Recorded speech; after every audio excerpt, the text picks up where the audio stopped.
saying I can't. You're stopping your English. Most people don't fail in English. They stop too early. When you say I can't, you stop. You don't want to try. அந்த stop ஓட I can't ஓட yet add பண்ணி பாருங்களேன். You will be still learning. Yes, yet அப்படின்னா not now but still learning. It will happen later அப்படின்னு அர்த்தம்.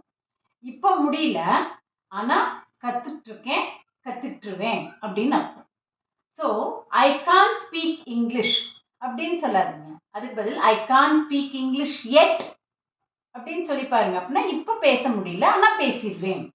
ஐ can't talk confidently அப்படின்னா அதோட ஸ்டாப் பண்ணிடுவீங்க. என்னால் முடியல அப்படின்னு நிறுத்திடுவீங்க. அதுக்கு பதில் I can't talk confidently yet. இப்போ முடியல ஆனா நிச்சயமா முடியும்.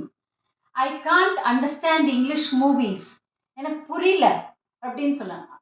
ஆனா yet ஆட் பண்ணீங்கன்னா I can't understand English movies yet. Try பண்றேன் நிச்சயமா எனக்கு புரிஞ்சிடும். ஸோ கான்ட் அப்படிங்கும்போது the mind things stop. Yet அப்படின்னா your mind thinks learn. So add it along with your sentences. Don't close the door with stop. Open the door with it.